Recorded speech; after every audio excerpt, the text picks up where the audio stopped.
The Force is old and full of shadows. The lava bank at Mustafar does not cool.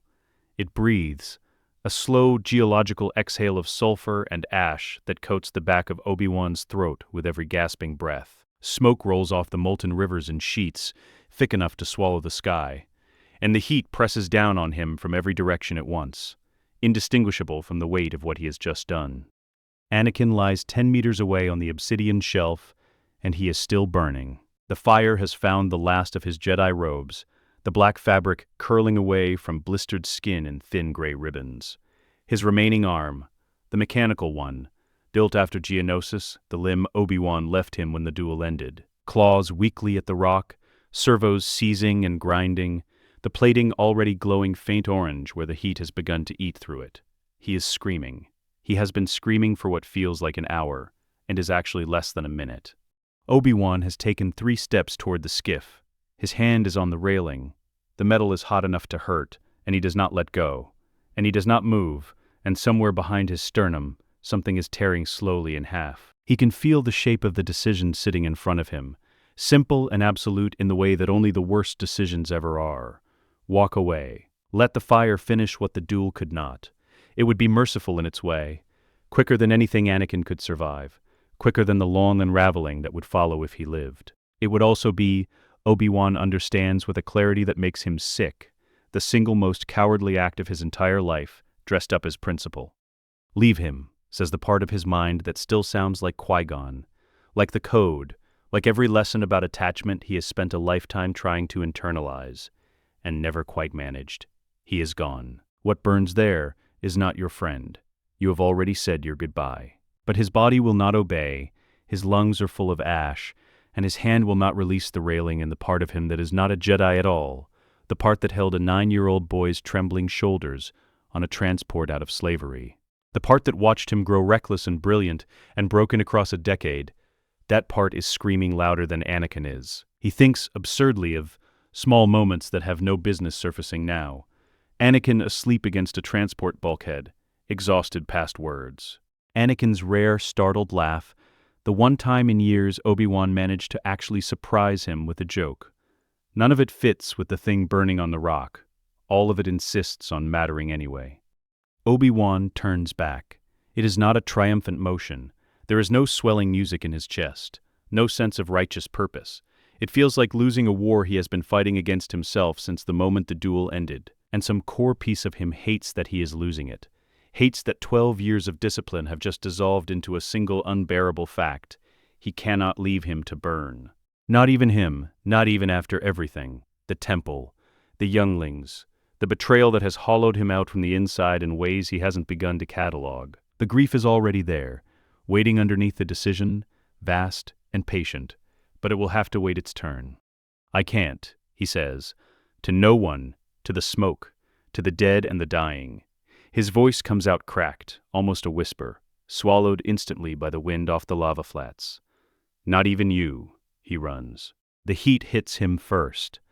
A physical wall, pressing against his face like something solid, drying his eyes before he's covered half the distance. Ash stings against his exposed skin, fine and abrasive, and the ground itself seems to shift and groan beneath each step, the obsidian shelf never fully stable so close to the flow. He reaches with the Force before his body arrives, hooking invisible hands under Anakin's ruined frame and dragging him backward across the obsidian shelf. The rock is heat-cracked and merciless, and the drag tears fresh wounds into what's left of him, opens new lines of blood that hiss and steam against the stone.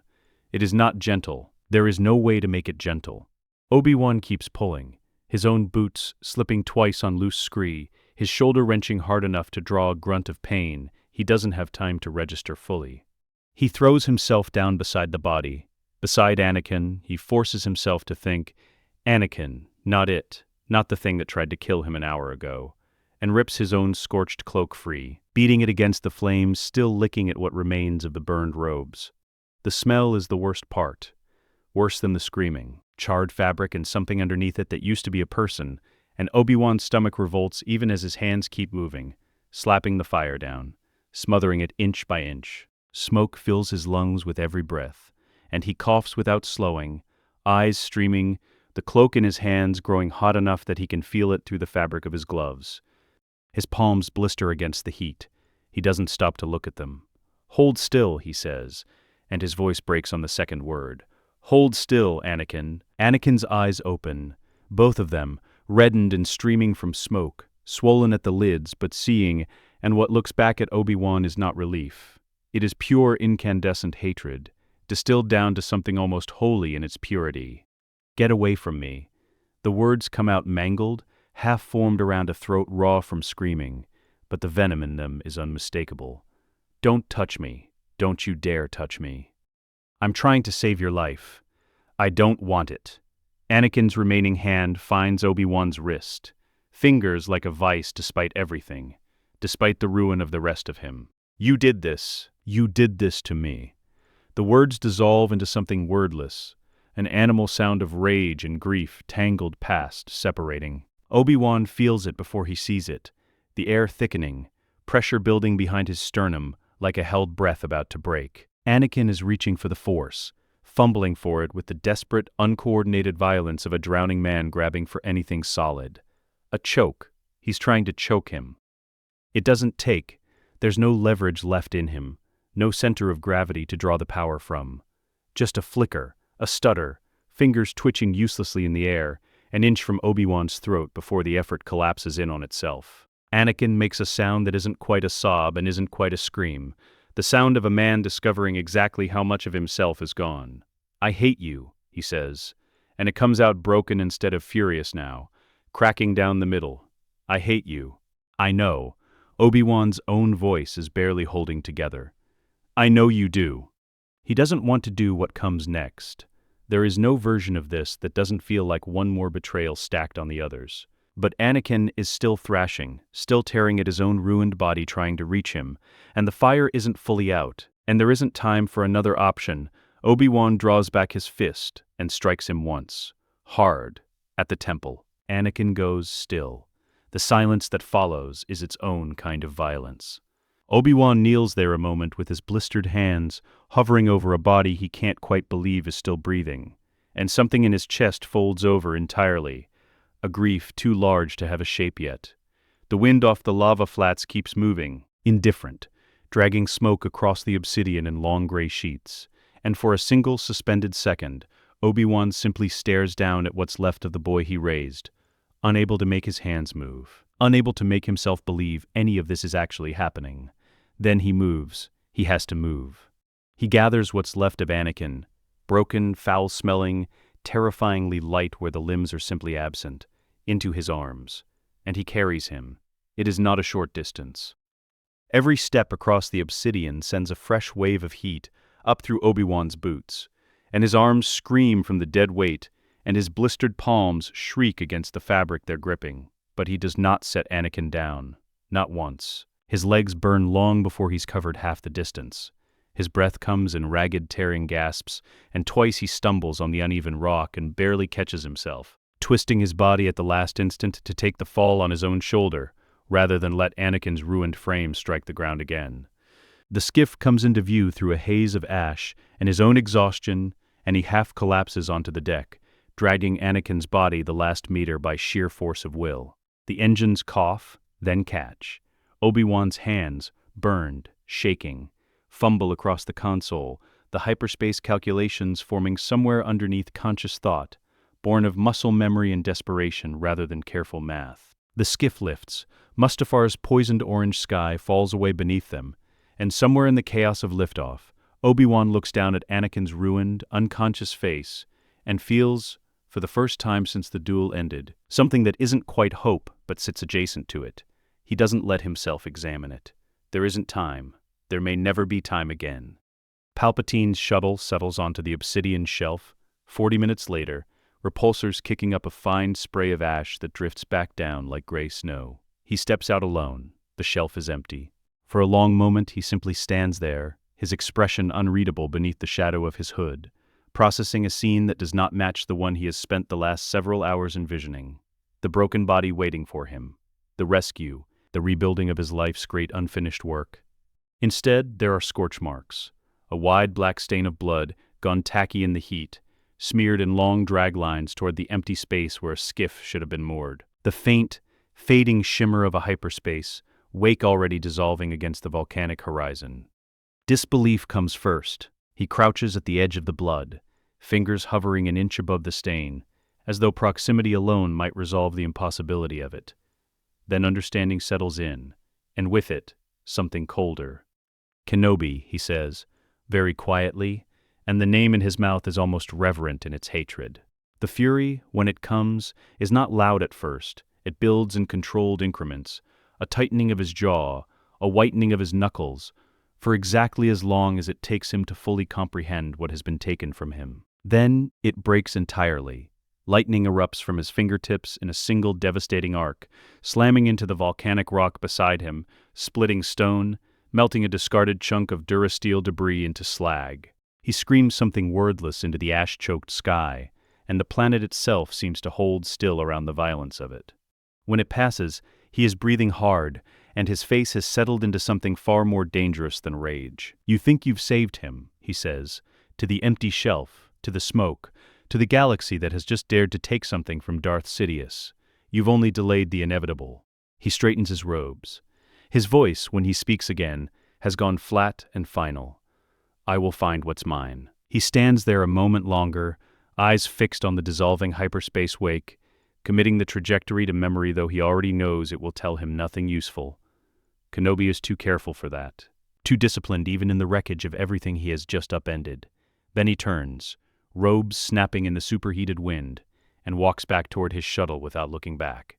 There will be time to hunt later. For now, there is an empire to consolidate, a galaxy to reshape in the absence of the very weapon he had counted on wielding. The disappointment of it sits in his chest like a stone he will carry for longer than he yet understands. Polis Massa smells like nothing. That is the first thing Obi-Wan notices when the skiff's ramp lowers. The absence of scent entirely, filtered air scrubbed clean by recycling systems, sterile in a way that feels almost violent after Mustafar's choking sulfur. The mining colony's medical bay is carved from gray asteroid rock, its walls smooth and curved, lit by cold strips of blue-white light. Droids move through the corridors on silent treads. Everything here is quiet, in the specific way that hospitals are quiet. A held breath dressed up as calm. Obi-Wan walks through it half-blind with exhaustion. His blistered hands wrapped in makeshift bandages someone presses on him without his ever quite registering who. His eyes fixed on the floating stretcher carrying Anakin, ahead of him as though looking away might let him vanish entirely. Anakin is awake when they bring him in. He has been awake, on and off, through most of the journey, flickering in and out of consciousness, the medical droids on the skiff doing what crude triage they could manage. But here, under the harsh clinical light, lucidity finds him fully for the first time since Mustafar, and Obi-Wan watches it happen across his face, like watching someone drown in slow motion. He sees himself. The ray shield hums faintly around his containment bed, a pale blue shimmer that makes the air taste faintly of ozone. Anakin's eyes track down across what's left of his own body, the bandaged stumps where legs and one arm used to be. The seared ruin of skin still raw beneath synth gauze, the mechanical hand left to him trembling against the medical bed's restraints. He makes a sound low in his throat, something between disbelief and a question that has no safe answer. "No," he says. Just that. No, no. A surgical droid hovers near his bedside, vocoder flat and unbothered. "Patient is stable. Recommend continued sedation to prevent. Get it away from me." Anakin's voice cracks down the middle. "Get it away." Obi-Wan stands at the edge of the ray shield's glow and says nothing, because there is nothing yet that will help, and because watching Anakin understand the full shape of what he has become feels like its own kind of penance to witness. He makes himself stay anyway, makes himself absorb every second of it rather than retreat into the corridor where it would be easier not to see. If this is what he has bought with his refusal on Mustafar, he decides, then he will not look away from the bill. 2 bays over, Padmé is dying. The medical droids work over her with quiet efficiency, their vocal patterns clinical even as the news they deliver is anything but. Bail Organa stands near the foot of her bed, his face carved from worry, his hands folded too tightly behind his back. He has not slept, Obi-Wan can tell at a glance. There is a particular hollowness to his eyes, that comes only from hours spent watching someone fade without being able to do a single useful thing about it. Obi-Wan crosses to him as the birth concludes.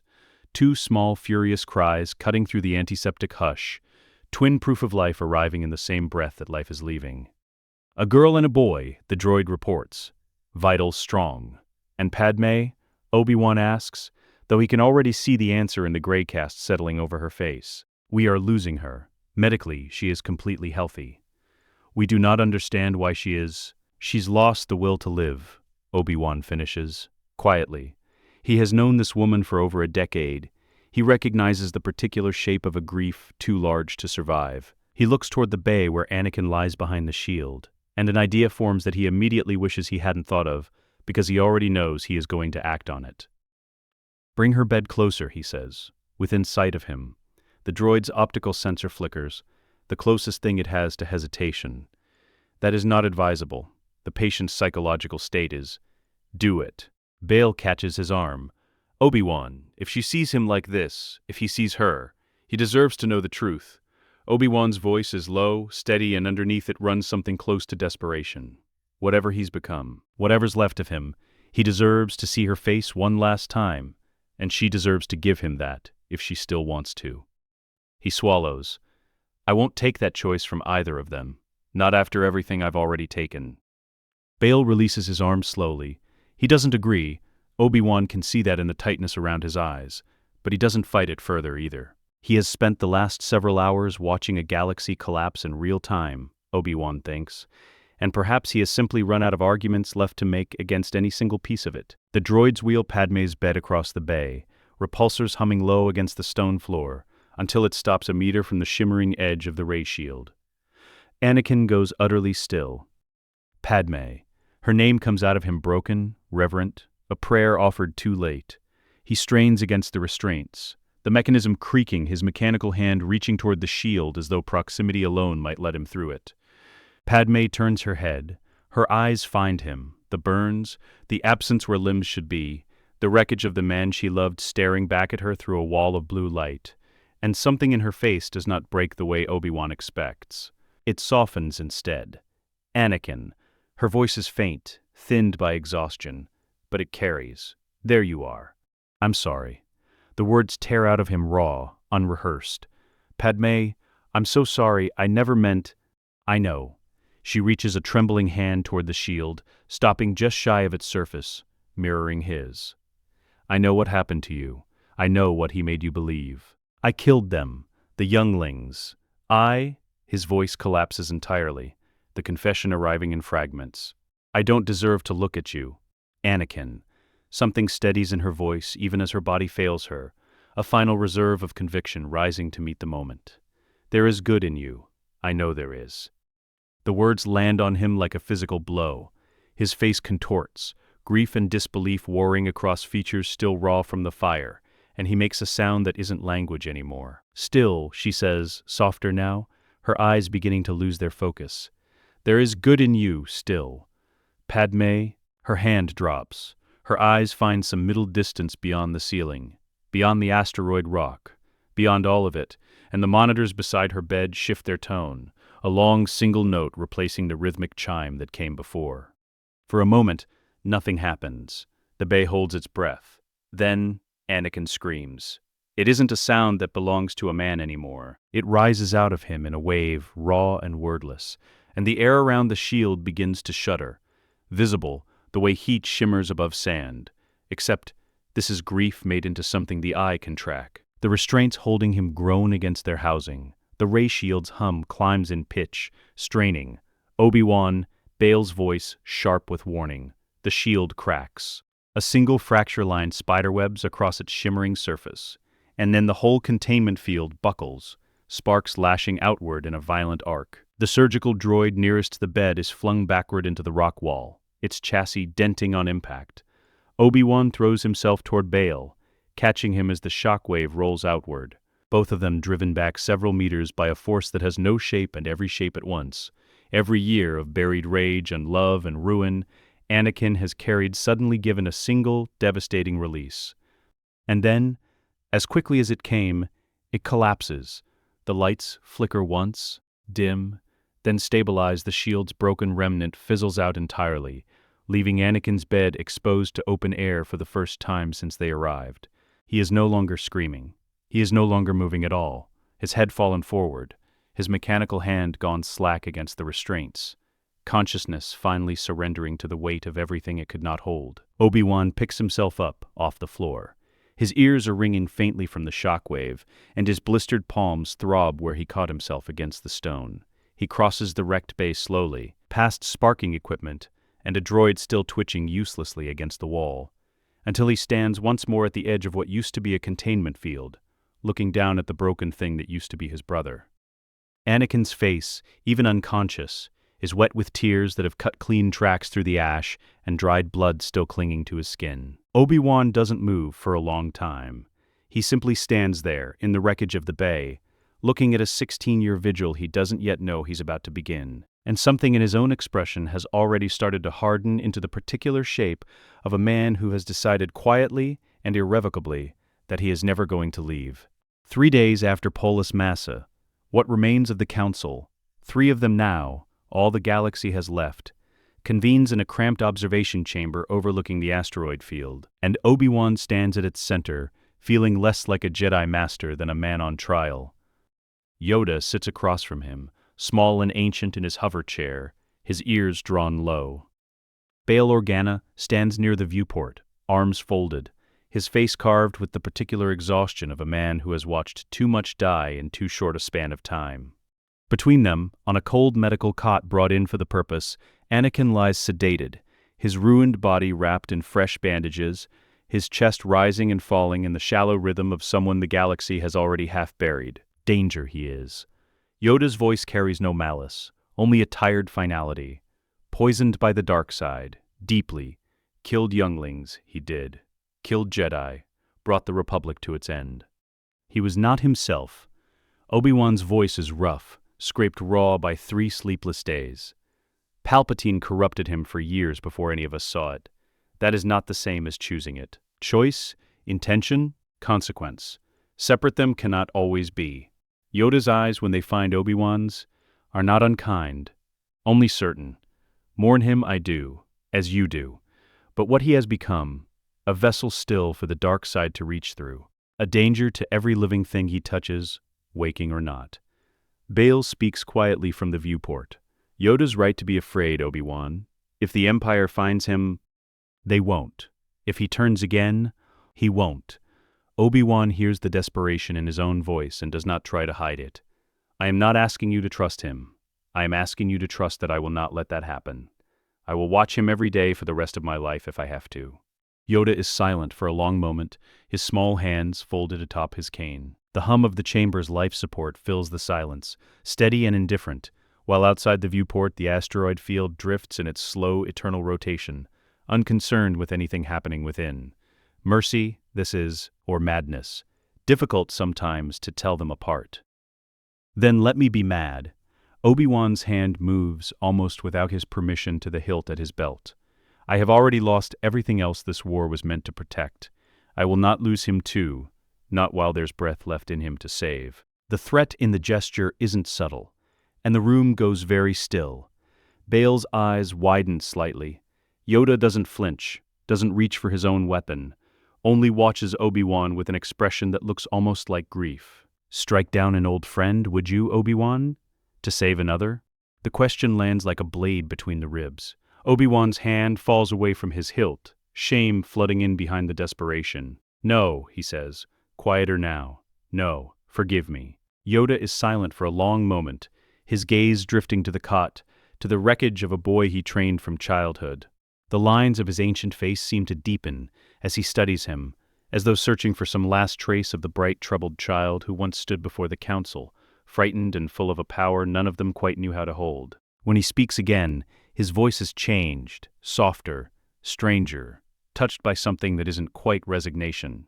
Move in ways even a master cannot fully read. The Force does.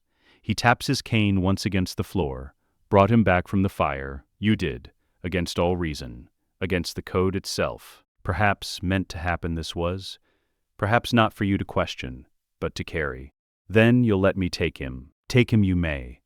Yoda's ears droop lower still. But warn you, I will not soften this. Fail, and the galaxy bears the cost. Watch him as you say you will. Every day, every hour, the price of mercy, Obi-Wan, is vigilance without end. Bail says nothing further, though something in his bearing has shifted by the time the meeting ends. Not agreement exactly, but a willingness to let the question rest unresolved. He offers what help he can in the days that follow.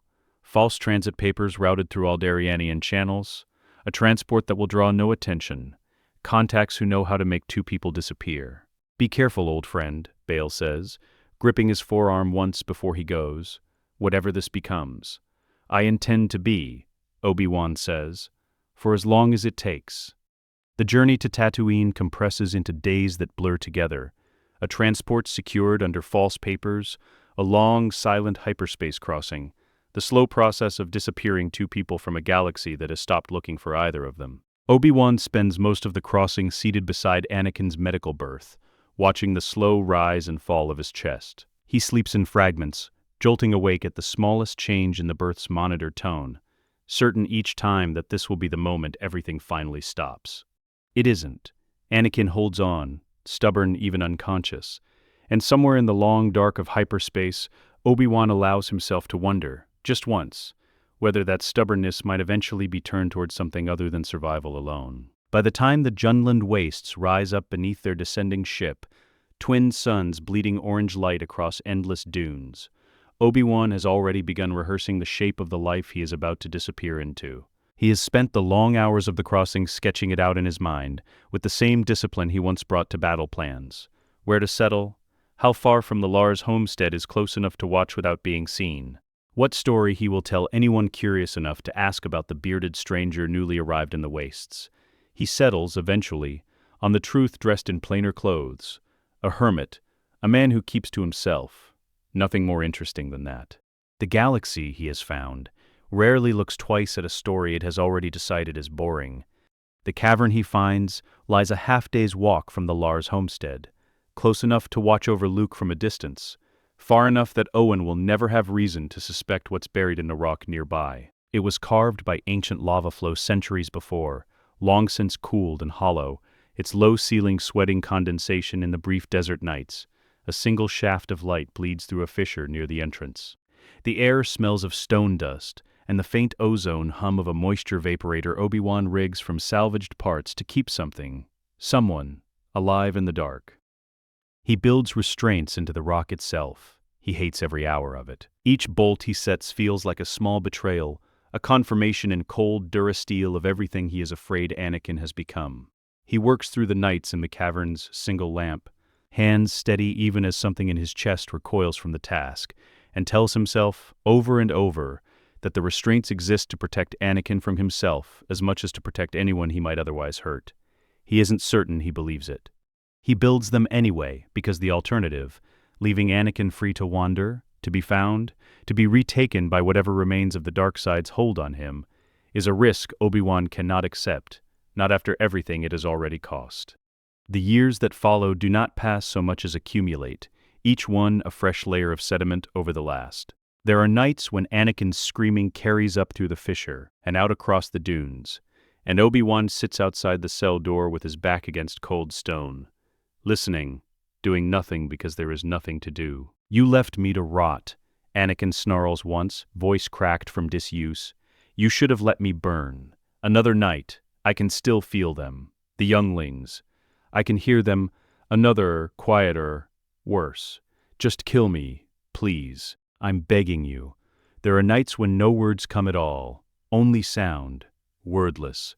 Animals scraped raw from somewhere Obi-Wan has no name for. And those are somehow the worst of all, because there is nothing in them he can even argue against. Obi-Wan brings water anyway. He brings food, changes dressings on wounds that heal slow and ugly, performs the small rituals of care wordlessly because there are no words left that haven't already failed. He does not argue back, he does not defend himself. He simply remains, a fixed point in the dark that Anakin cannot drive away, no matter how viciously he tries. There is a particular discipline to it that no Jedi training ever quite prepared him for. The discipline of standing still while someone you love tries, night after night, to make you leave. He learns, slowly, to let the words pass through him rather than land. Not because they don't hurt, but because the hurting has stopped mattering more than the staying. There is a night, perhaps 2 years in, when Anakin finally manages to wrench one arm free of its restraint and claws bloody furrows down Obi-Wan's forearm before exhaustion drags him back under. Obi-Wan binds the wound himself, alone, in the dim light of the cavern mouth, and does not so much as raise his voice. He sits afterward for a long while, looking at the 4 parallel lines scored into his own skin, and feels something other than anger settle into him instead, a kind of grim recognition, the understanding that this too is simply part of the cost, no different in kind from the burns on his palms or the gray already beginning to thread through his beard. There is a morning, perhaps 4 years in, when Anakin says nothing at all, simply stares at the far wall for hours, eyes empty, the rage finally having burned itself down to something colder and more hollow. Obi-Wan brings the morning meal as always, sets it within reach, and sits a while in the silence rather than retreating immediately back outside. He has learned, by now, that the silent days are not necessarily better than the screaming ones. Sometimes they are worse, a kind of absence that frightens him more than fury ever did, because fury at least still recognizes him as someone worth hating. There are smaller mercies scattered through those years too. A night, perhaps 6 years in, when Anakin asks, quietly, almost embarrassed by the asking, whether the suns are still the same color they used to be. A morning, perhaps 8 years in, when he eats an entire meal without flinging it against the wall. Obi-Wan collects these small fragments the way a man lost in the desert collects water, certain even when he cannot prove it, that they are evidence of something still alive beneath the wreckage. Obi-Wan ages through all of it. His hair grays at the temples first, then fully, his hands, scarred faintly from Mustafar's heat, develop new calluses from years of careful, patient labor, hauling water, working scrap metal, kneeling beside a cot that never seems to grow less heavy to look at. He does not return to the Jedi. He does not seek out old allies, old comforts, old griefs. He becomes, slowly and completely, a fixture of the wastes, a hermit the local Jawa clans learn to barter with, a name Tusken raiders learn to avoid, a man whose entire existence narrows down to a single unbroken vigil. He trades occasionally for what little the cavern cannot provide for itself. Back to patches, replacement parts for the aging vaporator, the rare bolt of cloth to replace bandages worn through from years of use. The Jawas come to know him as a fair trader, quiet, unwilling to haggle past a certain point. He keeps these interactions brief, careful never to let curiosity wander toward what a hermit so deep in the wastes might need so much medical supply for. If anyone ever wonders, no one asks aloud. Late one evening, years uncounted into the watch, Obi-Wan sits outside the cell door as he has 10,000 times before. Inside, Anakin's voice has gone hoarse from screaming himself raw against the dark. A long, ragged, wordless sound that finally tapers into silence, into the rasping breath of a man too exhausted to keep fighting even his own grief. Obi-Wan does not move. He sits where he has always sat, back against stone, eyes fixed on the door, present in the only way he knows how to be. Unmoving, unwavering, a warden who has long since stopped expecting gratitude and simply remains, because remaining is the only promise he has left to keep. The light changes first. Anakin notices it before he notices anything else. The way the single shaft bleeding through the cavern's fissure shifts angle across the seasons, climbing higher in summer, slanting low and gold in winter. A slow clockwork he has watched turn, for what he now understands, is 16 years. He has stopped counting the days individually. They blur together into something closer to geology, layers of suffering compressed down into a single continuous weight. The rage left him a long time ago. He isn't certain exactly when. It didn't end in a moment, didn't burn out in some final cathartic blaze. It simply thinned year over year, like a fire starved slowly of fuel, until what remained wasn't fury at all but something flatter and more exhausting. Apathy first, long stretches where he stared at the cavern wall and felt nothing, wanted nothing, waited for nothing. And then, more recently, months now, maybe longer, something else has begun creeping in beneath the apathy, something he doesn't yet have a name for. It arrives most often in the quiet stretches between Obi-Wan's visits, an unfamiliar pressure behind his sternum that he initially mistakes for some new variety of pain. It takes him longer than he would like to admit to recognize it for what it actually is, the faint, unfamiliar stirring of something like curiosity, about the world beyond the cavern door, about the man who keeps bringing him water and bread, and patient, wordless company despite years of effort spent trying to drive him away, about whether the version of himself capable of wanting any of that still exists somewhere beneath the wreckage, or whether it died on Mustafar along with everything else. He watches Obi-Wan work by the cavern's single lamp, hunched over a workbench of salvaged parts, hydraulic actuators stripped from broken vaporators, servo motors cannibalized from disabled droids, mismatched durasteel plating scavenged piece by piece from whatever the Jawas would trade. Obi-Wan's hair has gone fully gray now. His hands, when they catch the lamplight, show faint old scarring along the palms and forearms.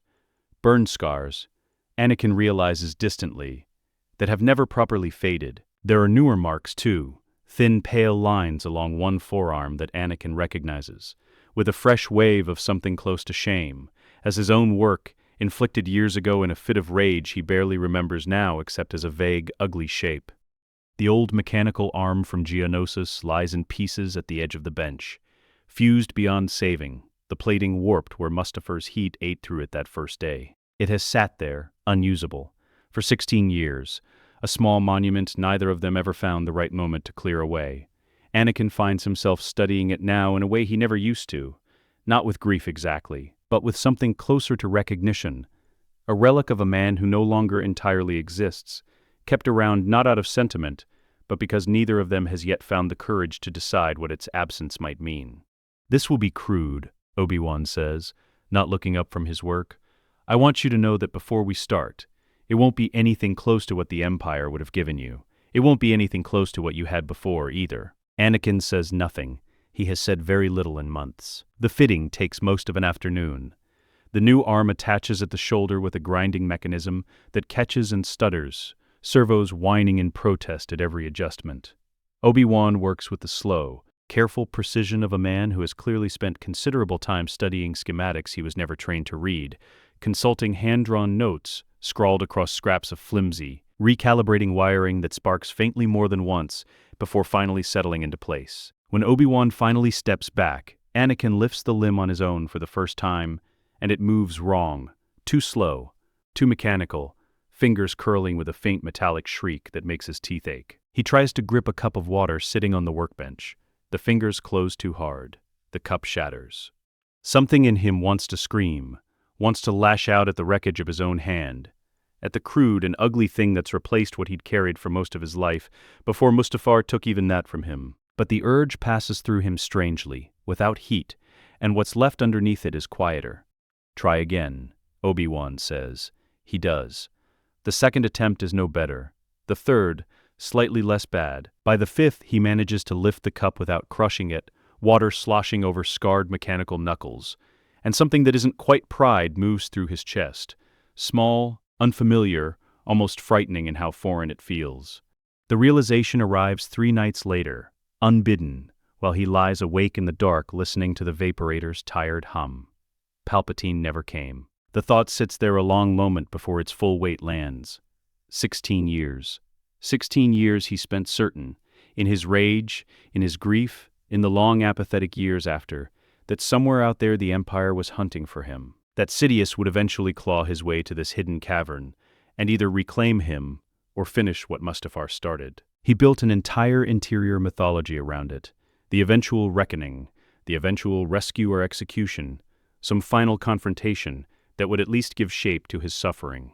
It never came. No Imperial probe droids combing the wastes.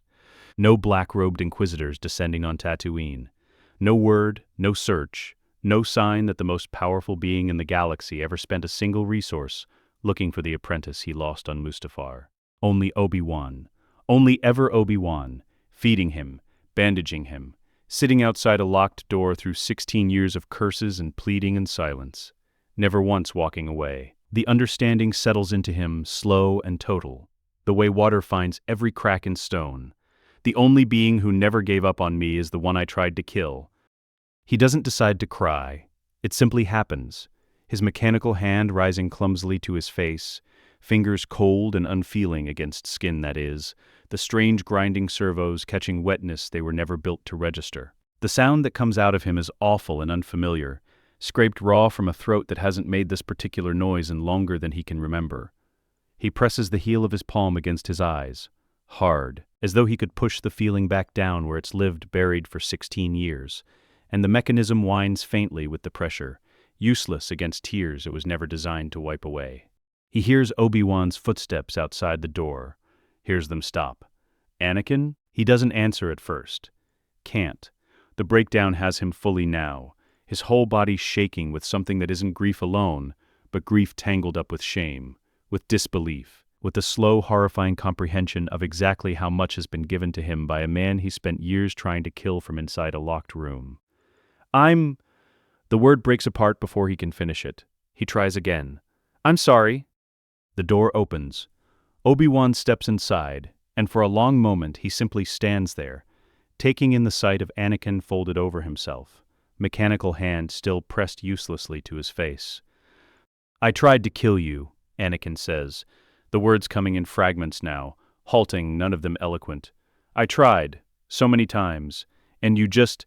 His voice cracks entirely. You just kept coming back. Yes. Obi-Wan's voice is quiet, careful, not triumphant in the slightest, only tired, the exhausted tone of a man who has carried something heavy for so long he's forgotten what it feels like to set it down. I did. Why? Obi-Wan crosses the small space and lowers himself onto the cot's edge, close but not touching. Because I made a promise to a 9-year-old boy a long time ago that I never quite let myself break, he says, even when I should have, even when every part of the order would have told me to. Anakin's mechanical hand finds Obi-Wan's wrist. Not gripping, not violent this time. Only resting there, an awkward, clumsy gesture from a limb still learning gentleness. I don't know how to be forgiven for what I did. I'm not certain forgiveness is something you earn all at once. Obi-Wan's own exhaustion bleeds into every word. 16 years of held breath finally beginning to release. I think it's something you build, slowly, the way we built that arm. Neither of them speaks for a long while after that. The silence isn't the old silence, not the cold, watchful silence of a warden and his prisoner. It's something closer to two men sitting together in the wreckage of everything they've survived, beginning, almost without permission, to breathe. The next morning, Obi-Wan unbolts the cavern's outer door for the first time in years. It isn't strictly necessary. Anakin steps through it slowly, his crude mechanical legs grinding faintly with each stride, and the desert sun hits him full in the face for the first time since he was carried into this hole in the ground, a ruined, screaming wreck of a man. He stops just past the threshold, eyes closing against the brightness, the twin suns warm in a way that feels almost unbearable after 16 years of stone and shadow. He doesn't say anything. There isn't anything left to say that the moment itself doesn't already say better. Behind him, Obi-Wan watches from the cavern mouth, his weathered face unreadable, and lets him stand there as long as he needs to, a man on a threshold, the long road still ahead of him, but standing, for the first time in 16 years, fully in the light. The hermitage finds its rhythm slowly, the way a body relearns walking after long illness. Anakin rises before the first sun now, joins Obi-Wan in the small ritual of morning chores, hauling water from the condenser, checking the vaporator's aging seals, the kind of mundane labor that asks nothing of a man except presence. The work itself becomes its own quiet teacher. There is something steadying in the simple repetition of it, the way a task with no emotional weight at all can still, somehow, knit a person back together one unremarkable motion at a time. They eat together in near silence, the awkwardness between them no longer hostile, just unpracticed. Two men relearning a language they once spoke fluently and have since half forgotten. Obi-Wan still meditates each evening outside the cavern mouth, and one night, without quite deciding to, Anakin lowers himself onto the sand beside him and tries to remember how. It does not come easily.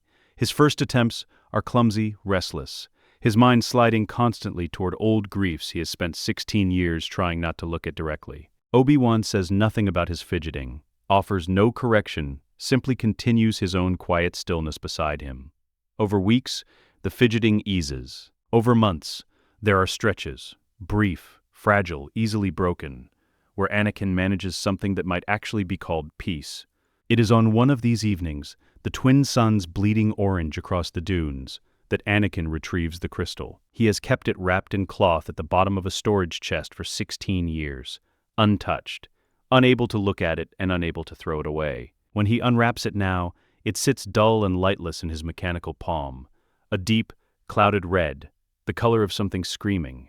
He can still feel the echo of its pain if he reaches for it, the way it fought him once, the way he made it submit. He turns it over slowly in the lamplight, studying the dull facets, remembering with a clarity that makes his stomach turn exactly what it cost him to claim it in the first place. He has heard, once, the barest fragment of rumor passed between traders. Something about a Jedi who left the Order entirely and somehow carried a blade gone white, though no one who told the story could say how it was done. He doesn't know if what he's about to attempt is possible for someone like him, someone who chose the dark deliberately. He only knows he has to try. "I need to go into the desert," he says, alone. Obi-Wan studies him for a long moment, then nods once, asking no further questions. Some things he has learned across 16 years are not his to walk beside. 40 days. That is the number that settles into Anakin's mind as he walks out past the last rock formations into open dune sea, water rationed carefully across his shoulder, the crystal carried in a pouch against his chest, like something both wound and relic. He does not render the days individually in his memory afterward. They blur into heat and silence, and the particular madness of solitude pressed against an unforgiving sun. The first several days pass in nothing more dramatic than discomfort, blistered feet, cracked lips, a thirst that gnaws at the edges of every thought. He sleeps fitfully beneath whatever shade the rock formations offer, wakes disoriented more than once to the sensation of being watched, though nothing is ever there when he looks. But certain nights remain sharp as Duras steel, vision bright, carved permanently into him. The first comes on the 7th night. He is meditating beneath a rock overhang when the desert dissolves around him and the Jedi Temple's training hall takes its place. Small bodies in the dim light, frightened faces turning toward him. "Master Skywalker," one of them says. The same voice he has heard 10,000 times in 16 years of nightmares. What's going on? He doesn't look away this time. He makes himself watch the whole vision through, every second of it, his own ignited blade rising and falling in the hallucination's cruel replay. He kneels in the sand afterward and is sick, his body racked with a grief 16 years deep, finally given full permission to break him open. "I'm sorry," he says to children who cannot hear him, who never will. "I'm so sorry. I would take every second of it back if I could trade my own life for yours." The crystal in his pouch pulses faintly, a fractional shift in its dull red glow, not healing yet, but acknowledging. He spends the rest of that night simply sitting in the sand where he fell, too hollowed out to move, watching the desert stars wheel slowly overhead until the first sun begins to bleach the eastern horizon. He does not sleep. He does not particularly want to. There is something almost holy in the exhaustion, a kind of clean ache that feels for the first time in longer than he can measure, like it might actually be leading somewhere. The second vision comes on the 19th night, and it is Padmé. The medical bay reassembles itself around him in perfect, awful detail. The ray shield's blue shimmer, her face pale against the pillow, her hand reaching toward him across a barrier neither of them could cross. "There is good in you," she says again, the words exactly as he remembers them, exactly as they've echoed through every dark hour of his captivity. "I know there is." Still, this time, he doesn't look away from her dying either. He lets himself watch the monitor's tone shift, lets himself feel the full devastating weight of having caused it. His own jealousy, his own fear, his own grasping, desperate need to control what he could never have controlled. He reaches toward the vision of her hand, and his fingers pass through empty air, and he weeps until there is nothing left in him to weep with. "I loved you," he tells the empty dark afterward, voice scraped raw. "I loved you, and it wasn't enough to stop me from destroying everything you believed in. I'm sorry I made your love into a weapon I used against the entire galaxy." The crystal flickers. A full, visible stutter now, dull red giving way for half a heartbeat to something paler before settling back. In the days between the second and third visions, the desert offers him long, uneventful stretches, with nothing to do but walk and rest and think, slowly separating the parts of himself worth keeping from the parts that need to be set down for good. He finds, somewhat to his own surprise, that there is more of the former than he expected. None of these things were ever the problem, he begins to understand. It was always what fear did with them.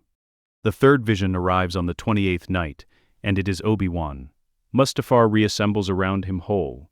The lava's heat, the obsidian shelf, his own younger voice screaming "I hate you" into a brother's face. He watches himself lose the duel again, watches Obi-Wan's blade take his limbs, watches his own old fury at being abandoned, at being betrayed by the only family the Jedi Order ever truly gave him. But this time he forces himself further than the memory ever let him go before, past the hatred, into the truth beneath it. He didn't betray me, Anakin understands, kneeling in the burning sand of his own vision. I betrayed myself.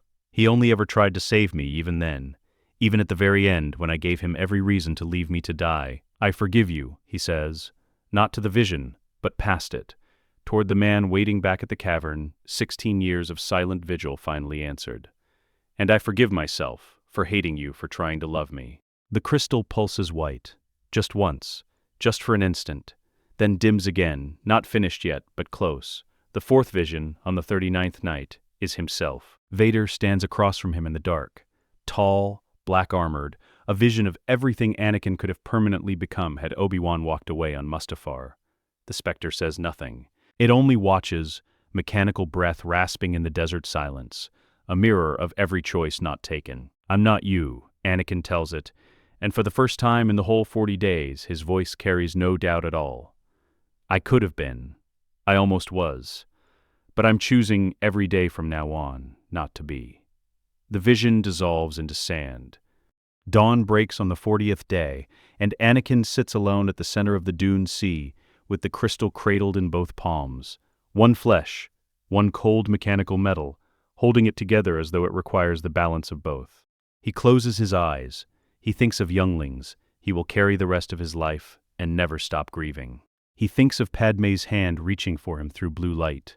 He thinks of Obi-Wan's 16 years of unbroken presence, a debt that can never be repaid, only honored. He does not ask the crystal to forgive him. He only offers it everything he has, the whole ruined, rebuilt truth of himself, and waits. The white comes slow at first, a flicker climbing up through the dull red, like dawn climbing the horizon. Then it catches fully, and the crystal flares, hot white in his palm, searing and pure. Not a victory so much as a release. 16 years of corruption finally, completely let go. He stays kneeling there a long while afterward, simply holding the changed crystal, watching the light play across its new facets as the sun climbs fully clear of the horizon. Something in his chest, for the first time in longer than he can remember, feels something close to quiet. He spends the following days building the hilt in the cavern's lamplight, hands, flesh and metal both, working with a patience he never possessed as a young man. Tuscan Gaddarfy wrap for the grip, salvaged droid actuator for the activation switch, a Jawa ion cell casing repurposed for the power core. It is ugly, mismatched, nothing like the elegant gold hilt he carried as a Jedi, nothing like the polished black instrument he wielded as Vader. It is something else entirely, something built, with his own two hands, out of the wreckage of two identities he has already buried. At dawn, alone in the open desert, he ignites it for the first time. The blade hums to life, pure and white, blazing silent against the twin suns rising behind it. And Anakin Skywalker stands there in the quiet, holding the only weapon he has ever built that feels entirely his own. No audience yet to witness it, but the wind, the sand, and the long road still waiting ahead. Luke Skywalker is 16 now, lean and sun-browned, with his father's restless eyes and his mother's stubborn jaw. And he has absolutely no idea that the weathered hermit who occasionally trades water vouchers with Owen at the edge of the farm has spent every one of those 16 years watching over him from a distance. Obi-Wan makes the walk to the ridge above the Lars homestead perhaps once a month now, a habit so old it barely registers as a choice anymore. He watches Luke work the vaporators in the heat, watches him stare too long at passing freighters, with the particular hunger of a boy who suspects, without proof, that his life is meant to be larger than this. It is a small vigil within the larger one. Obi-Wan has never told Anakin how often he makes this walk, and Anakin has never asked, though something in the careful way he avoids the subject suggests he already knows. There have been moments over the years when Obi-Wan considered telling Anakin everything, the boy's name, his approximate age, the small details he has gathered across years of distant watching. Each time Obi-Wan has held the words back, uncertain whether the knowledge would be a comfort or simply another wound reopened. He has decided, for now, that the silence is its own kind of mercy, however imperfect. It is, on one of these evenings, the dunes cooling toward dusk, that Obi-Wan feels them. Two presences in the Force, cold and deliberate, moving across the wastes with the methodical patience of hunters who have learned exactly how to read a Force echo. Inquisitors. He has heard whispers of the program from traders passing through Anchorhead. Ex-Jedi turned to the dark side, red blades, merciless efficiency. But whispers are different from the sensation now crawling up his spine. 2 points of cold intent converging directly on the Lars homestead. He runs. By the time he arrives, they are already inside the courtyard. 2 figures in dark robes stand near the moisture vaporators, masks angular and inhuman in the dusk light, twin lightsaber hilts hanging at their belts. Owen stands between them and the house, his jaw set, Beru gripping Luke's arm and pulling him backward toward the door. "We are looking for a Jedi," the taller Inquisitor says, voice modulated flat through the mask's vocoder. "Old, bearded, living somewhere in this region. You will tell us where." "Don't know what you're talking about," Owen says, and his voice doesn't waver, though Obi-Wan can feel the fear rolling off him from 20 meters out. "You're lying." The second Inquisitor's head tilts toward Luke. The boy, then. Strong in the Force, this one. Interesting for a moisture farmer's nephew. Luke's eyes widen, Beru's grip on his arm tightens to white. Obi-Wan steps into the courtyard before the threat can finish forming, igniting his blue blade with a hiss that turns both Inquisitors' masked faces toward him in unison. "I'm the one you want," he says. "Leave them out of this." The fight that follows is not the fight he would have given them 20 years ago. His knees protest the footing on loose sand. His shoulder, old and scarred from Mustafar's heat, aches with every parry. The Inquisitors come at him in practiced tandem, red blades weaving in patterns built to overwhelm a single defender, and within minutes Obi-Wan feels the particular humiliating truth of his own age catching up with him. A counter he is half a second too slow to land, a blade that finds his forearm instead of his ribs, only by luck, his own weapon knocked from blistered fingers to skid across the dirt. He goes to one knee. The taller Inquisitor's blade rises for the finishing stroke. The wind changes first. A sudden pressure building from the east, sand lifting off the dunes and a hissing curtain that swallows the horizon whole. A storm, rising with unnatural speed, and through its haze a figure emerges, slow and deliberate, robes whipping in the wind. The Inquisitors turn. For a moment, nobody moves, the figure's identity withheld inside the swirling sand, only a silhouette visible, and then a blade ignites, white and pure, cutting through the storm's haze like dawn breaking. Anakin Skywalker steps fully into the courtyard. He does not announce himself. He does not need to. The Inquisitors abandon Obi-Wan instantly, both red blades reorienting toward this new and unmistakable threat, and the fight that follows bears no resemblance to the one before it. Anakin moves with an economy that has nothing left in common with the showy brilliance of his Jedi years or the brutal, overwhelming force of his time as Vader. He is simply devastatingly precise, his white blade meeting the first Inquisitor's strike and redirecting it past his own shoulder in a single fluid motion, his mechanical arm catching the second blade's follow-up with a grinding parry that doesn't so much as slow him down. There is no fury in it. That is the thing Obi-Wan notices most watching from the dirt where he's still gathering himself. No rage animating these movements at all. Only a calm, total mastery, the kind that comes from a man who has spent 40 days in the desert, burning every old hatred out of himself, and rebuilding, piece by piece, into something else entirely. The first Inquisitor overcommits to a strike meant to end the engagement quickly, and Anakin steps inside the swing instead of away from it, his white blade finding the gap in the Inquisitor's guard with a single clean motion. The figure drops without ceremony, the red blade winking out as it falls from a hand that no longer holds it. The second Inquisitor hesitates, just a fraction of a second, but it is enough. Anakin closes the distance, his mechanical hand catching the Inquisitor's wrist and wrenching the blade aside, and the white saber finishes the engagement with the same quiet economy as the first. Both bodies lie still in the sand. The storm begins to settle, the wind dying back down to a low desert murmur. Anakin stands over them for a moment, breathing slow and even, his white blade still humming faintly in his grip. He looks down at the fallen Inquisitors, once Jedi themselves, perhaps, twisted into something else by a galaxy that gave them no better choices. And something passes briefly across his scarred face That might be recognition, might be grief, for a path he understands better than anyone alive. "You didn't have to become this," he says quietly, to bodies that can no longer hear him. "Neither did I." He deactivates the blade. Owen has pulled Luke fully behind him now, one arm thrown protectively across the boy's chest, his eyes fixed on the stranger who just dismantled 2 Imperial hunters without raising his voice. Once, Beru's hand is pressed to her mouth. The silence in the courtyard stretches long and unresolved, twin suns sinking toward the horizon behind the settling dust. Obi-Wan rises slowly from the dirt, favoring his injured shoulder, and crosses to stand beside Anakin. Neither of them speaks for a moment. There isn't a version of this conversation meant for the Lars family to overhear. Luke stares at the cloaked, scarred stranger with his mismatched mechanical limbs and his strange white blade, uncomprehending entirely of what he's just watched, of who stands 20 meters from him in the dusk light. There is no recognition in the boy's face, no flicker of instinct toward a connection neither of them has ever been permitted to know. "Who are you?" Luke asks, voice still unsteady from the danger just past. Anakin's expression doesn't change. Whatever moves behind his eyes in that moment, he keeps it carefully, entirely contained. 16 years of discipline finding one final necessary use. "A friend of Ben's," he says simply. "That's all that matters tonight." Luke's eyes drift toward Obi-Wan. Ben, the only name he's ever known him by, searching for confirmation, for some larger explanation that isn't coming yet. Obi-Wan only nods once, offering nothing further.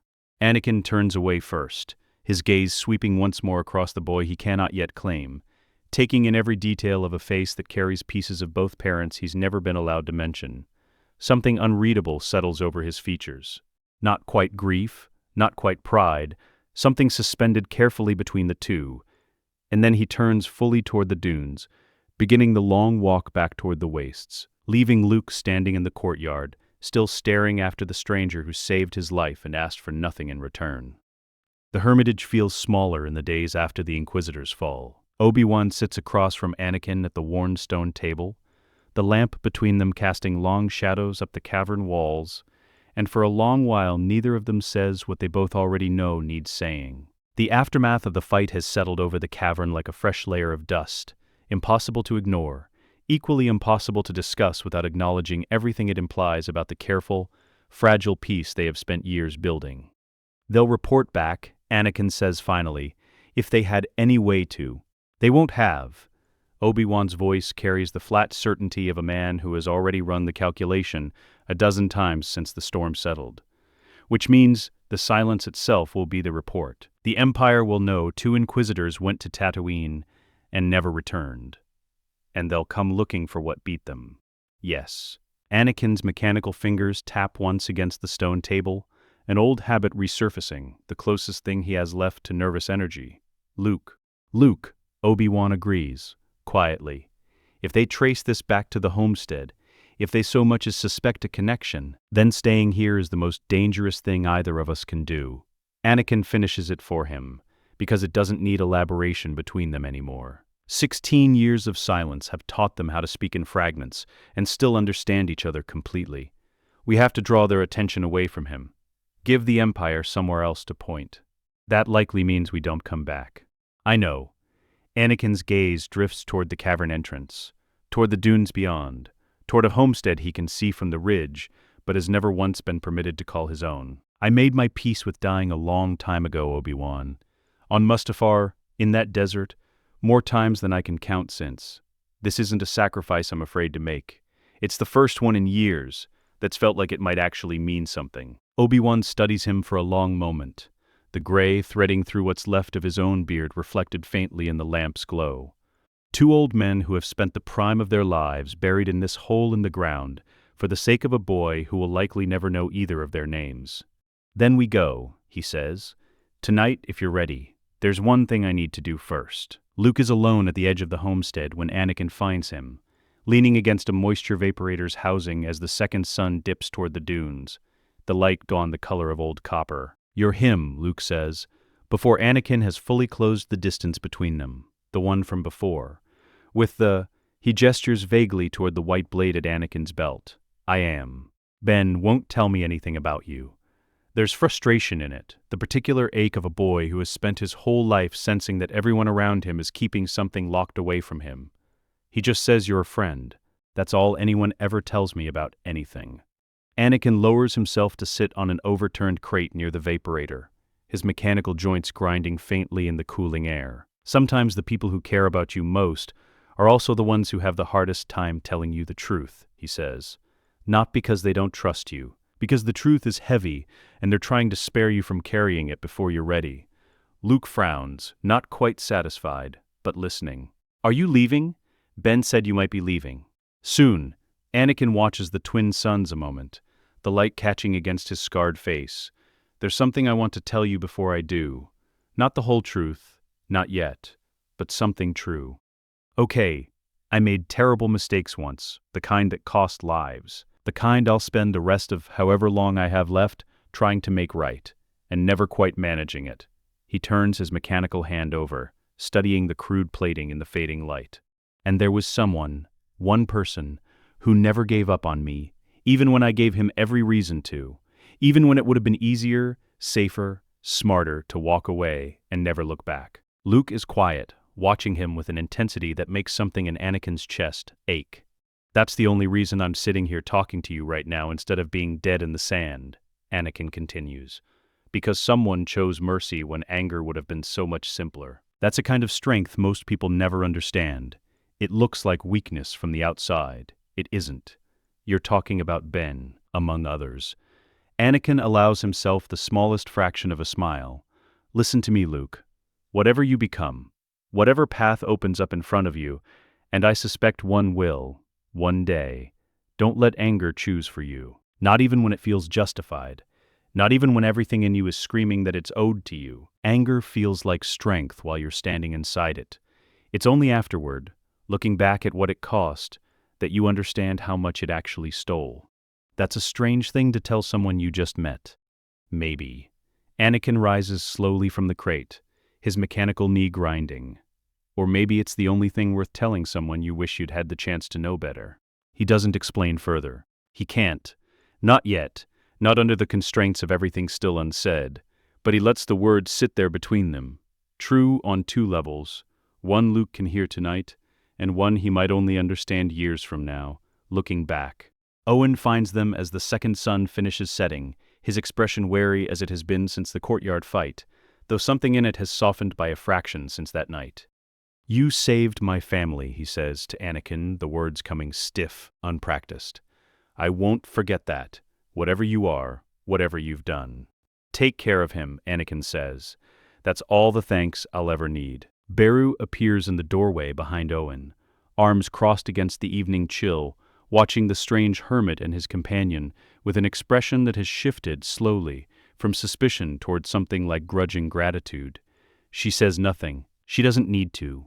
Obi-Wan is waiting at the edge of the dunes when Anakin returns, 2 packs already shouldered, the cavern behind them stripped bare of anything worth carrying forward. Did you tell him? Not everything. Anakin's eyes linger a moment longer on the homestead's lit windows, small and warm against the deepening dark. Just enough. Neither of them speaks again as they begin the walk out into the open desert, the homestead shrinking behind them, the wastes opening ahead.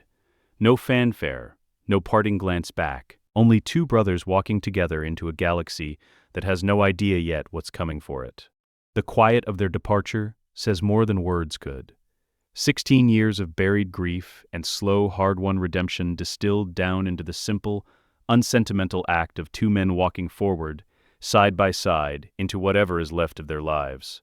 The outpost on Deveron falls in under 4 minutes. It is a minor Imperial garrison, nothing strategic. A relay station, a handful of troopers, an officer more concerned with supply manifests than security. Obi-Wan disables the perimeter sensors with the quiet precision of a man who has had 16 years to think about nothing but patience, and Anakin moves through the interior corridors like something poured rather than walked, his white blade finding throats, and weapons with an economy that leaves no time for alarm.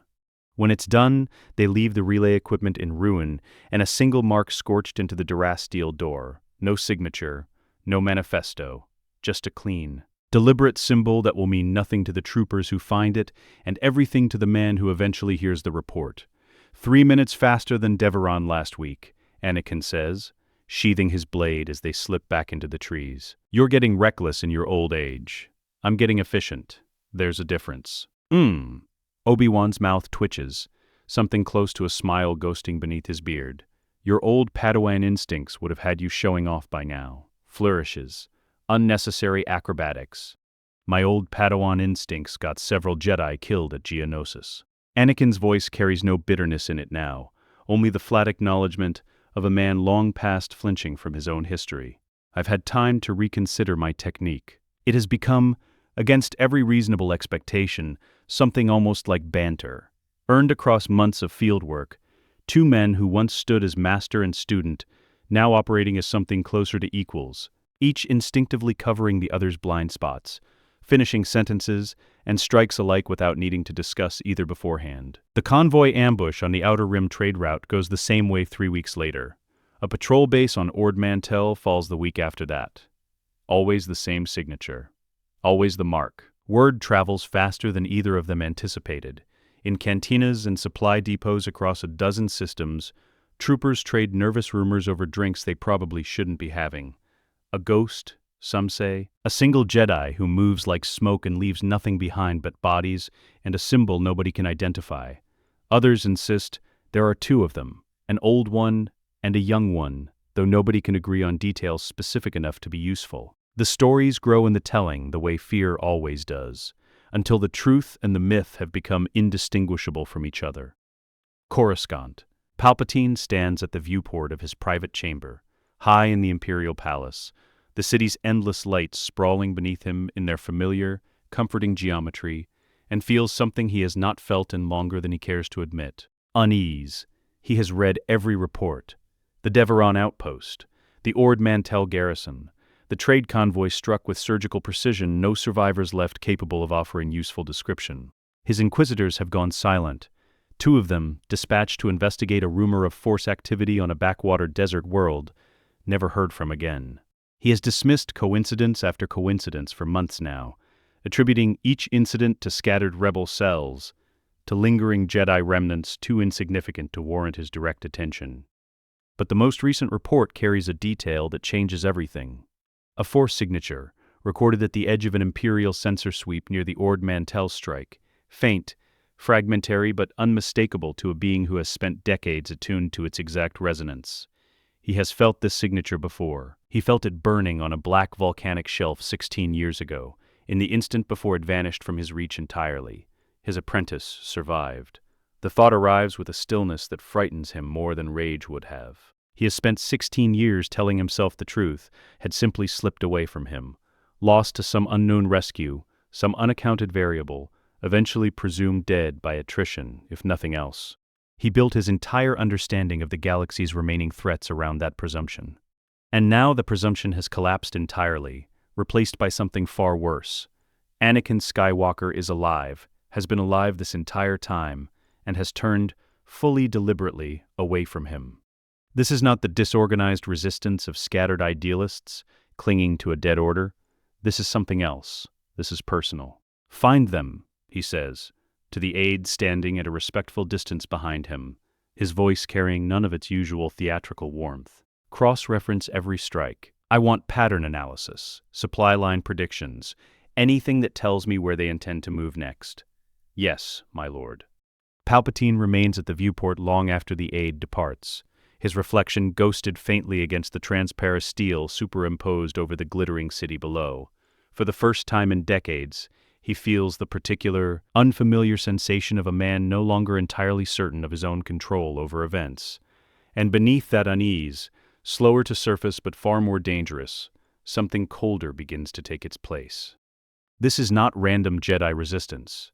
This is not the dying gasp of an order he has already destroyed. This is Kenobi's mercy and Anakin's rage, somehow alchemized into something that hunts with purpose, that leaves marks meant specifically to be noticed, that has been moving toward him, for months without his full understanding. It is, he realizes slowly, an old story finding its way back to its proper ending. The apprentice was always going to return to the master. He simply failed to anticipate the manner of the return. He summons his cartographers within the hour, has them compile a list of locations, palaces, fortified worlds, deep space stations that might serve as bait sufficiently tempting to draw two hunters out of the shadows and into the open. He selects, eventually, a heavily fortified command station at the edge of the mid-rim, a location he rarely visits in person, easily monitored, easily defended. He orders the security detail thinned, just enough, just visibly enough, to read as an opportunity to anyone watching closely. He leaks the schedule of his next visit through 3 layers of intermediaries, calculated to feel like genuine intelligence rather than an obvious trap. It is, he understands fully, an enormous risk. But Palpatine has not survived this long, has not orchestrated the fall of an entire republic from inside its own Senate chamber, by shrinking from risk when the alternative is allowing a threat to choose its own moment. Let them come. Let them believe they have outmaneuvered him, drawn him into vulnerability through patience and cunning.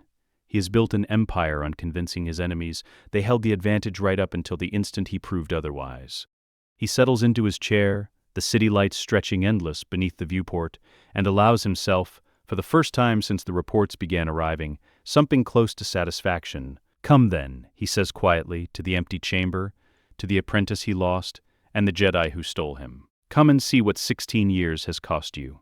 He is, after everything, the loss, the years of silence, the slow creeping dread of an enemy he cannot yet fully locate, still certain of one immovable fact. He can still win this. It's bait. Anakin says it flatly, studying the stolen intelligence spread across the small datapad screen, the command station's schedule, the thin security rotation, the convenient 3-day window when Palpatine himself will supposedly be aboard with minimal protection. Every detail is too clean, too easy to acquire. I know. Obi-Wan doesn't look up from his own examination of the facility's structural schematics. He wants us to walk in. Then we walk in. Obi-Wan's eyes lift to meet his, searching for something. Hesitation, perhaps, or the old recklessness that once defined him. He finds neither. What looks back at him instead is simple clarity, the calm of a man who has already made peace with whatever waits at the end of this. "You understand the odds," Obi-Wan says. "It isn't a question. I understand them better than you do, probably. I served beside him for years. I know exactly what he's capable of." Anakin sets the datapad down. "But staying out here, picking off outposts forever, never forcing the actual confrontation, that's not victory, Obi-Wan. That's just delay. He'll keep hunting. He'll find Luke eventually, if we don't end this. That's not naivety talking. No." Anakin's mouth curves into something that isn't quite a smile. "I made my peace with dying a long time ago. In the desert, mostly. You've had longer to get there, I'd imagine. But I think you arrived at the same place." Obi-Wan is quiet a moment, the weight of 16 years settling differently across his face. "I have," he admits finally. "A long time ago, there are worse ways to spend whatever's left than ending something that should have ended on Mustafar. Then we're agreed. We're agreed.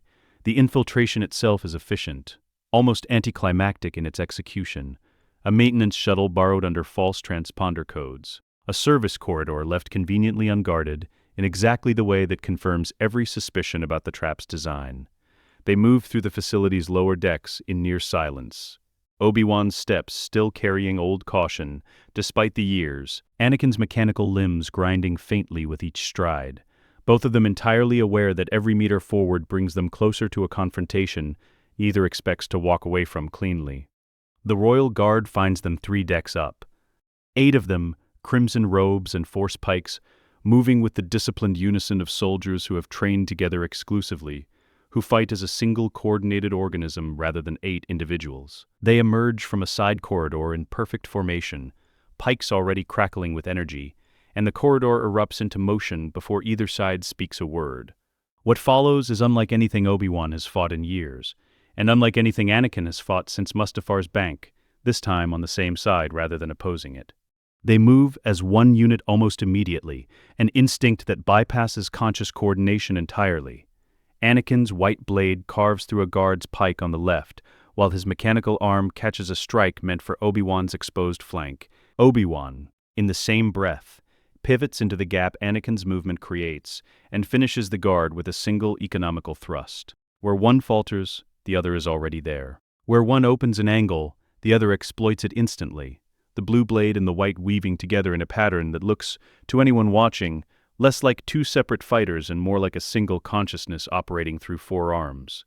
A guard's pike catches Obi-Wan's bad shoulder, the old Mustafar burn scar flaring with sudden, sharp pain, and for half a second his guard drops, his footing slips on the polished floor.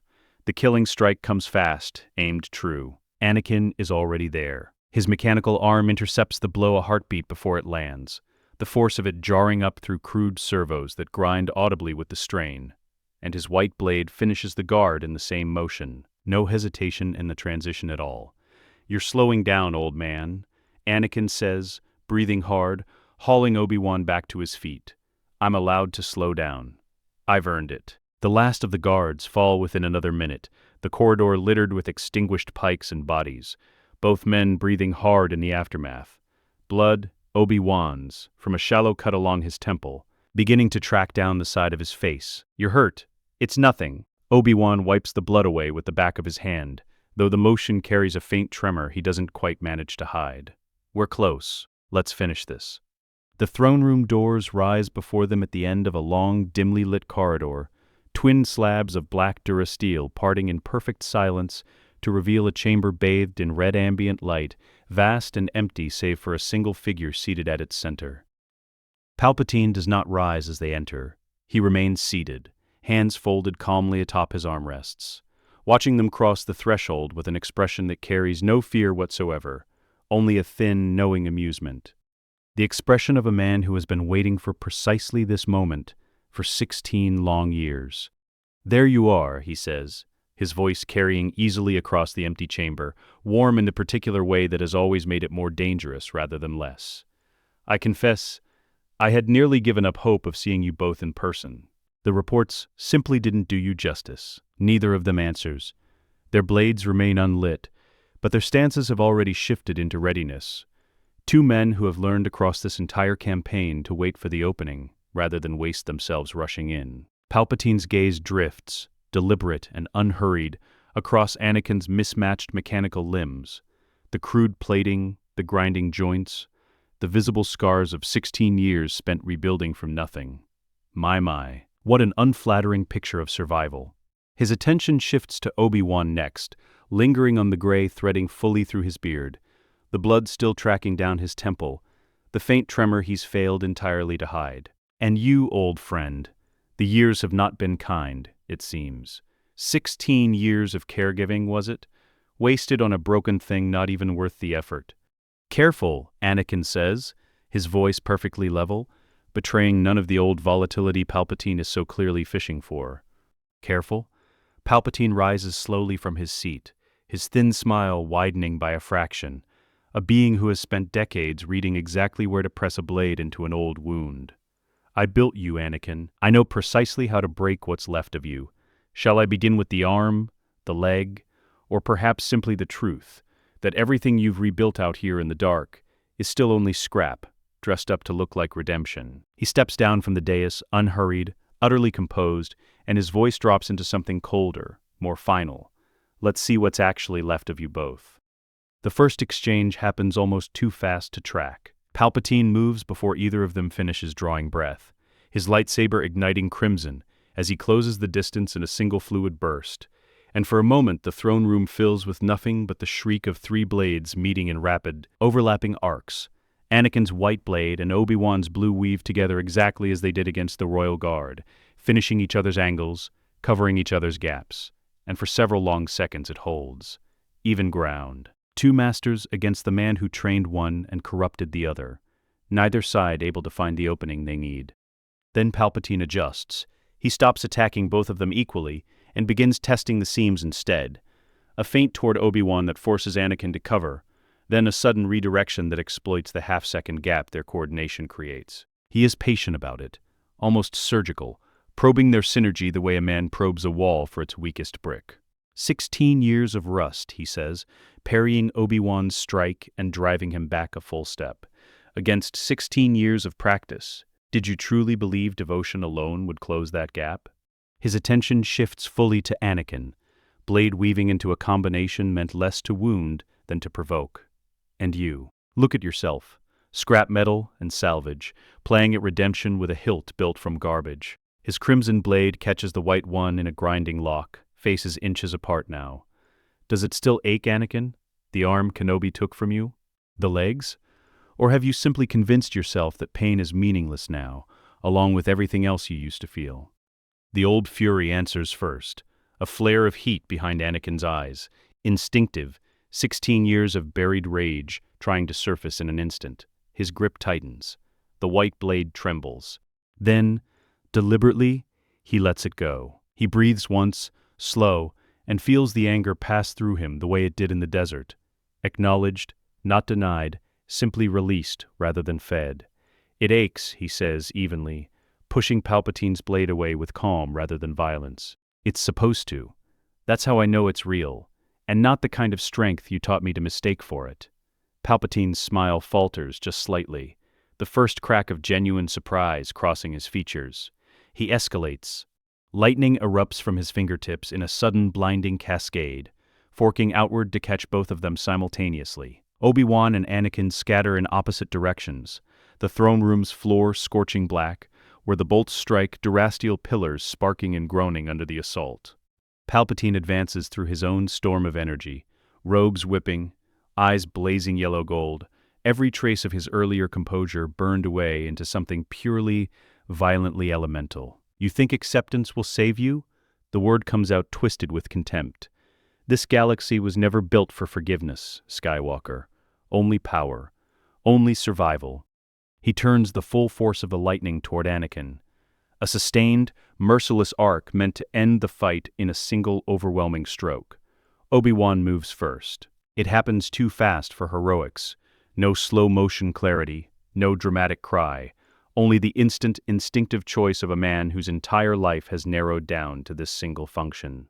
He steps directly into the lightning's path, his body absorbing what was meant for his brother, and the throne room fills with the smell of ozone and burning fabric and something far worse beneath it. He falls. For one suspended, horrifying moment, nothing moves at all. The lightning cuts off. Even Palpatine seems briefly arrested by the sight of it, by the sheer finality of the gesture. Then Anakin screams. It isn't rage this time. It rises out of him in a different register entirely. Grief made instantaneous, total, and somewhere beneath it, something that refuses to collapse into hatred even now. He doesn't reach for the dark side. He doesn't need to. What rises in him instead is the same thing that rose in the desert 40 nights running. Acceptance, love, the willingness to feel the full unbearable weight of loss without letting it consume him. His white blade flares. It isn't a metaphor. The blade itself ignites brighter, hotter, the same pure white flare that marked the crystal's purification in the dunes months ago, as though the weapon itself recognizes the moment and answers in kind. Anakin turns toward Palpatine with a calm that is far more frightening than any fury could have been. "You took everything from me once," he says, voice steady, absolute. "You don't get to take this too." Palpatine's confidence finally breaks. For the first time in the entire confrontation, something like genuine fear flickers across his withered features as Anakin closes the distance. Not wild, not reckless, only fast and final. Every wasted motion stripped away by 16 years of patient rebuilding. This isn't power. Palpatine manages lightning gathering weakly at his fingertips again, too slow this time. This is weakness dressed as. The white blade ends the sentence before he finishes it. Sidious's body crumples, the lightning dissolving into harmless sparks against the scorched floor, and the throne room falls into a silence so complete it feels like its own kind of sound. The absence of 16 years of dread, finally. Irrevocably over. Anakin is at Obi-Wan's side before the body finishes settling. He drops to his knees, gathering his brother carefully against him, his mechanical hand cradling the back of Obi-Wan's head with a tenderness the crude plating was never built to express, and somehow manages anyway. Obi-Wan's breathing comes shallow, labored, the burns along his chest severe enough that there is no pretending otherwise between them. "Don't," Anakin says, his voice cracking entirely. "Don't you dare. Not after everything. Not now." "It was always going to be me." Obi-Wan's voice is faint, but steady, almost peaceful. 16 years, Anakin. I think some part of me always knew how this would end. You should have let him take me. No. A faint, exhausted smile finds its way onto Obi-Wan's burned face. I told you once, on that lava bank, I couldn't leave you to burn. His hand finds Anakin's mechanical wrist, gripping weakly. Some debts you don't get to argue with. Anakin's tears fall freely now, the contrast of warm grief against cold metal, as his hand continues to cradle his brother's head, the same hand that once tried to choke this man into silence, now the only thing holding him together. I'm so proud of you, my brother, Obi-Wan says, the words coming slow, deliberate, every syllable carrying the full release of 16 years, finally allowed to lay its burden down. Whatever else happens now, I'm proud of who you chose to become. His eyes close. His breathing stills, gently, without struggle, the way a man finally allowed to rest after holding a weight for far too long. Anakin remains there a long while, holding him, the throne room silent around them both. He does not move when the station's emergency systems eventually flicker to life around the wreckage, does not move when distant alarms begin sounding through corridors now empty of anyone left to answer them. He stays, simply, the way Obi-Wan once stayed outside a locked cavern door through 16 unbroken years, because some debts, once understood fully, demand to be honored in kind. Years pass. Anakin Skywalker becomes a name spoken only in fragments, glimpsed occasionally on backwater worlds, where rumors of a hermit with a white blade circulate among those who know to look. He watches Luke from a distance still, through the early days of the rebellion, through battles fought without his direct hand in them, content to remain unseen, unclaimed, a quiet guardian rather than a father revealed. He carries Obi-Wan's lightsaber alongside his own now, the blue blade never ignited, simply kept, a small private monument to the man who refused, on a burning shelf of rock so many years ago, to let him die alone. He thinks of him often, at dawn mostly, when the light first breaks gold across whatever horizon he happens to be watching. The particular hour Obi-Wan always preferred for quiet reflection. He understands now, in a way he could never have understood as a younger man, that this was never really about strength at all. It was about choosing, every single day, the harder and quieter kind of courage, the kind that looks from the outside indistinguishable from simply staying. On clear evenings, when the work is done, he sits alone in the desert and watches the twin suns set, the white blade resting unused at his side, and feels, at last, something that has taken him an entire lifetime to earn. Peace, not as an ending, but as a kind of vigil kept faithfully watching over what he saved instead of what he once destroyed. Let us know what you'd like to see next. The End.